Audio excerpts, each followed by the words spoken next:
We talk about changing the world. We can't even change our day yet. We can't even change our day yet. When you change your day, then you can change your year. That means you can change your life.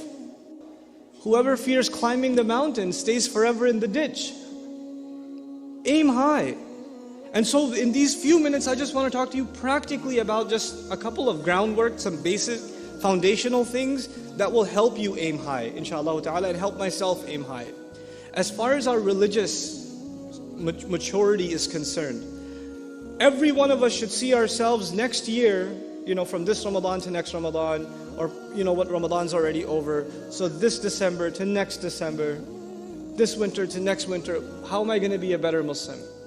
And I'd like to highlight 3 areas. So for those of you that are writing this down, just 3 areas where you want to be able to say to yourself in a tangible way, I'm better off. I've made some progress in 3 areas at least. The first of those areas is worship. The first concern is worship. Has my Fajr improved? Am I making Isha and Fajr at least on time perfectly? The guys, am I waking up for Fajr and making it to the masjid? Make it a goal. Maybe you're not doing it every day, but set a goal that you're going to accomplish that this year. More and more and more. You're going to be able to get it. I'm going to go to sleep earlier. Oh my God, youth. You can't accomplish anything in life if you don't go to sleep early. I'm telling you. You know those deep conversations you have over hookah at night? Yeah, that's not reviving the ummah. Let me just tell you now.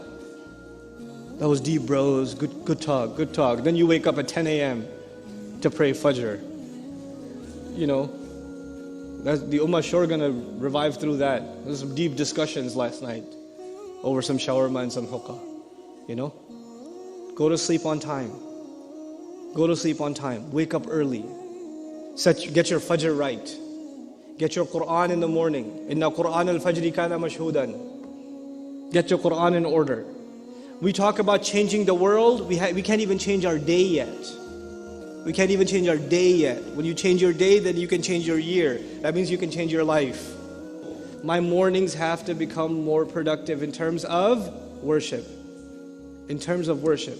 Part of worship I would include, especially those of you that are people of vision, your vision will come, your inspiration will come with the Quran. And the Quran has to be in your heart. You have to have a project of memorizing as much Quran as you can.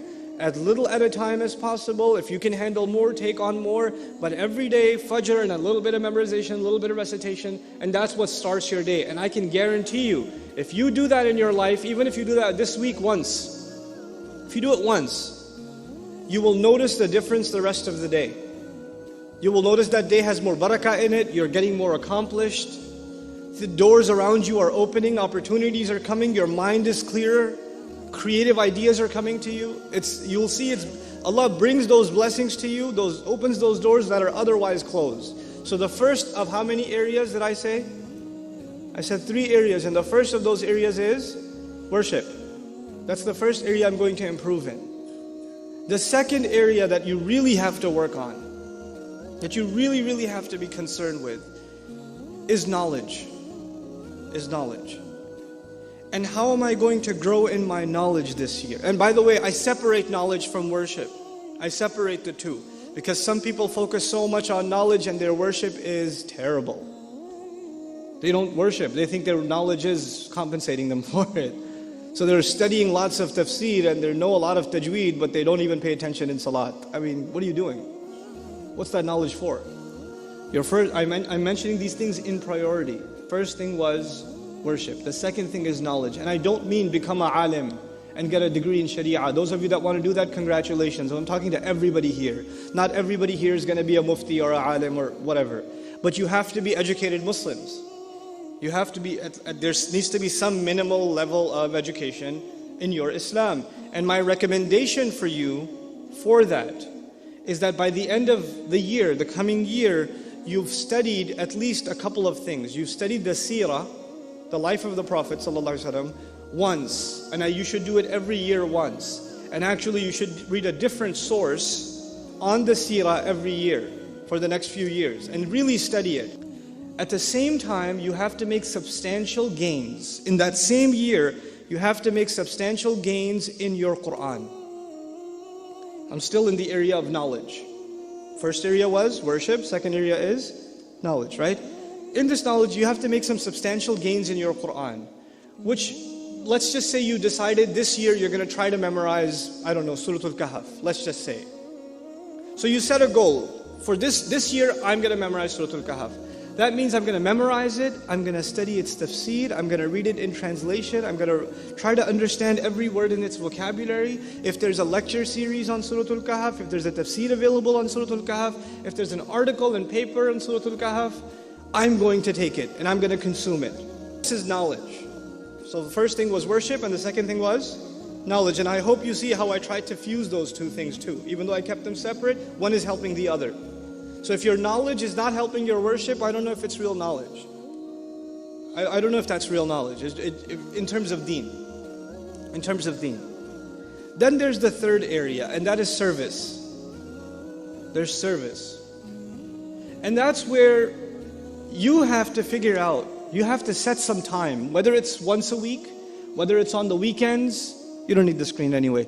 If it's on the weekends, whether it's, once in a month, but you have to do some kind of service, meaning help people. Those of you that have parents that have teenage children, if you can encourage that sort of activity and even take part in it with your teenage kids, it's actually most important in teenage years to engage in the activity of helping other people.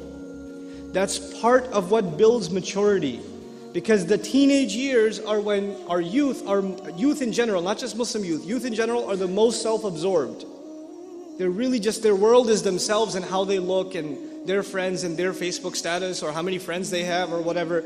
That stuff becomes really important to them at that age. They become very petty.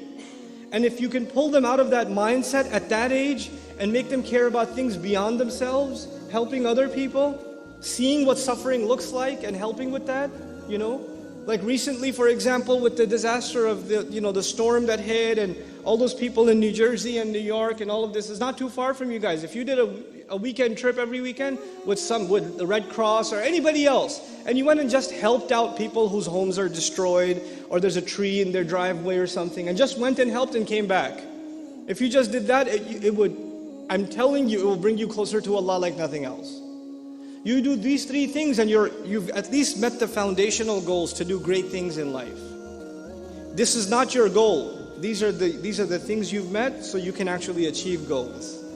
Now let's talk about your goals. To those things, do them when you're a teen. Do stuff when you're a teen.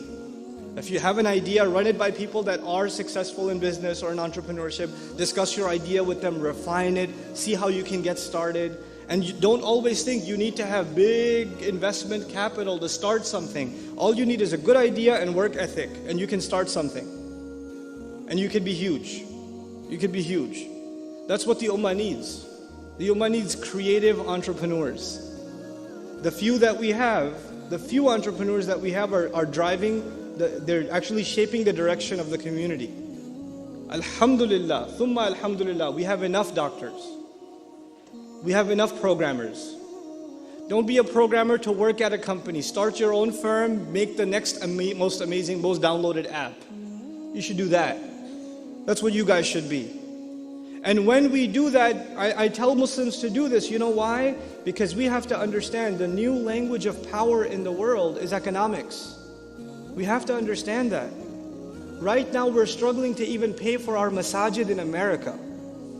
We are some of the most well-off Muslims in the planet.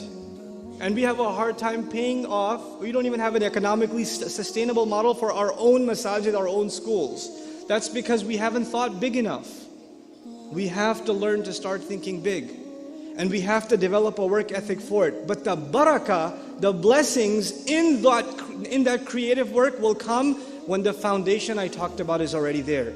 If your salawat are good, your worship is solid, your knowledge is increasing, and you're serving humanity, your mind will be in the right place, and Allah will put barakah in your business. Allah will put barakah in your entrepreneurial venture. And He will not let you become a materialist and a greedy capitalist. He'll make you a socially responsible entrepreneur that will make this country and inshallah the world a better place. And we're not just here to serve the ummah, we're here to fix the world.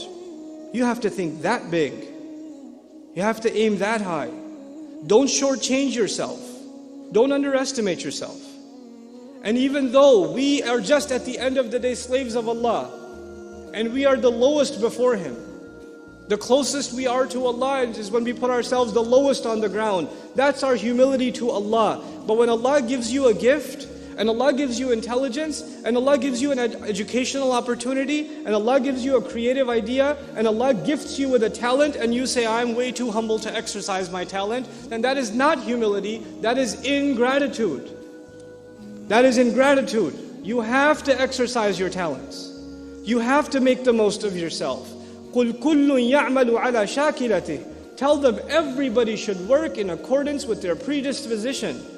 Every one of you has a predisposition. You have a talent. You're good at something.